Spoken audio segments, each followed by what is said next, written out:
ছেলেটার আজকে জন্মদিন। ছেলেটা তো আমার অনেক দূরে আছে। কাছে থাকলে তো আমি একটু পায়েসও করে দিতে পারতাম। দেখি ঘরে যাই, গিয়ে একটা ফোন করি। হ্যালো। কাজের সময় না, কাজের সময় যত ডিস্টার্ব। হ্যালো। হ্যালো। হ্যালো, কি করছিস বাবা? না, আজকে তো তোর জন্মদিন। কাছে থাকলে তো আমি তোকে পায়েস করে দিতাম। ওই জন্য একটু ফোন করে দেখলাম, যে দেখি কি খেলি না করলি। কি বলো তো তোমার? আমি এখানে কাজের মধ্যে ব্যস্ত থাকি আর তুমি 14 বার করে ফোন করছো আমাকে। বাবা, বিরক্ত হচ্ছিস কেন রে? তো জন্মদিন তো আমার কি হয়েছে? পায়েস খেতে হবে। এখন ওই পায়েস পায়েস খাওয়ার আমার সময় নেই। ঠিক আছে, তুমি যখন বলছো আমি যাচ্ছি তোমার কাছে। আমি দুদিনের জন্য যাচ্ছি তোমার কাছে। তোমার হিসেব সব আমি চুকিয়ে আসছি, ঠিক আছে? বুঝতে পারলে? ও, তুই আসছিস? ঠিক আছে বাবা, তাহলে তুই আয়। ছেলেটা আজকে আসবে। আমি আজকে অনেক কিছু রান্না করে খাওয়াবো, পায়েস করেও খাওয়াবো। নিজে হাতে রান্না করে খাওয়াতে পারলে তবেই আমার আজকে শান্তি। মা, ও, চলে এলি? আয় আয় বাবা, আয় আয়, বাবা, বস বস। বস। হ্যাঁ, আমি একটু জল টল নিয়ে আসি, তারপরে কথা হবে। দাঁড়াও, জল খাবার পরে আনবে। আগে বসো, তোমার সাথে কিছু আমার বোঝাপড়া আছে। কি বোঝাপড়া বাবা? আগে তুমি বসো। বল বাবা। তুমি তো গ্রামে থাকো, এই তো ঘরের কাজকর্ম করো। আমি যে ওখানে কিভাবে কাজকর্ম করবি একটু তোমার আইডিয়া আছে? তুমি এদিকে আমাকে 14 বার করে ফোন করে ডিস্টার্ব করছো। আচ্ছা মা, ঠিক আছে, তুমি আমার জন্য অনেক করেছো, ঠিক আছে, বাট আজকে তোমার ঋণ আমি শোধ করব।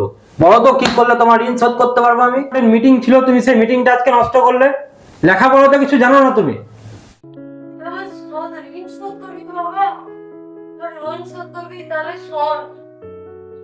ঋণ শোধ করবি তো?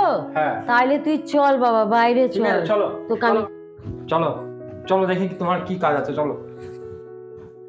শোন বাবা, হ্যাঁ। এই কাপড়টার মধ্যে এই 3-4 কিলো ইট আছে।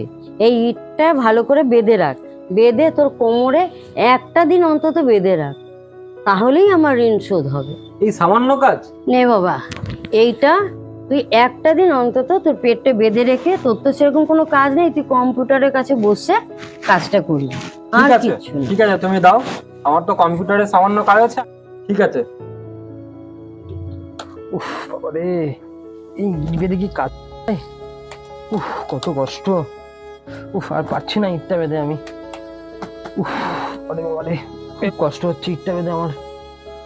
উফ, যাই, এটা খুলে দিই ইটটা। আর পারছি না এটা নিয়ে, উড়ে বাবা রে। উফ, এটা রাখো তো। এটা ছাড়া তোমার যদি অন্য কোনো কাজ থাকে আমাকে দাও, আমি তোমার ঠিক সেই কাজটা করে তোমার ঋণ ঠিক শোধ করে দেবো মা। তুই অন্য কোনো কাজ করবি? তাহলে শোন, চল আজকে তুই আর আমি দুই মা বেটাতে একসাথে একটি খাটে ঘুমাবো। উফ, সারাদিন যা ক্লান্ত, এবার ঘুমিয়ে পড়ি ফোনটা রেখে। বাবা, বাবা, কি হলো? কি বাবা, কি হলো বলো তো? ঘুমিয়েও শান্তি নাই তোমার জন্য, বলো। বাবা, আমাকে একটু জল এনে দিবি? খুব জল পিসটা বাবা, এই তো শুলে, কেন জলটা খেয়ে শুতে পারো না? উফ, ঠিক আছে, সব দাঁড়াও, এনে দিচ্ছি। বিরক্ত।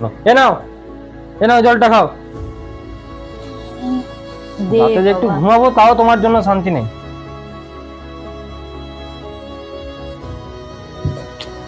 উফ বাবা, কি যে করো না তুমি মা। দিলে তো এইখানটা ভিজিয়ে। একটু সরে শো বাবা। সরে এসো বাবা, আমি তো সরেই শুয়ে আছি। ভিজে গেল। বিরক্তকর।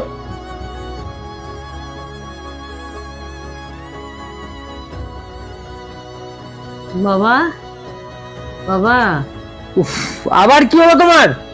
বাবা খুব জল পিসটা পেয়েছে। উফ বাবা রে, তোমার জন্য মানে ঘুমিয়েও শান্তি নেই আমার। ঠিক আছে, দাঁড়াও, এনে দিচ্ছি। যত সব একদম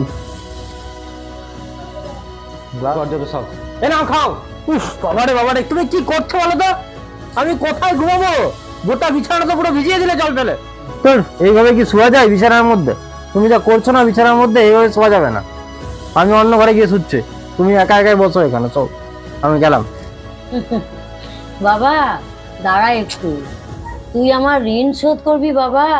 এমনি ভাবে তোকে 5 বছর এইরকম ভাবে আমি মানুষ করেছি। যেখানে পায়খানা করেছি সেই পায়খানার পরিষ্কার করে সেই জায়গাটাতেই আমি শুয়েছি, তোকে পরিষ্কার জায়গায় শুয়েছি। তোকে নিয়ে আমি কত কষ্ট করেছি, আর এই তুই আমার ঋণ শোধ করবি বাবা। আমি অন্য ঘরে গিয়ে শুচ্ছি, এইভাবে শোয়া যায় না এখানে, বিরক্তকর। শুতেও একটু শান্তি দেয় না বাবা।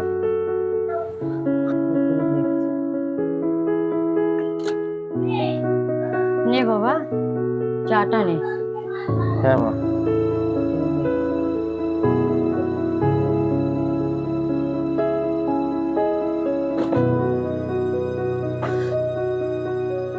শোনো মা, কালকের কথাটা তো তোমার মনেই আছে।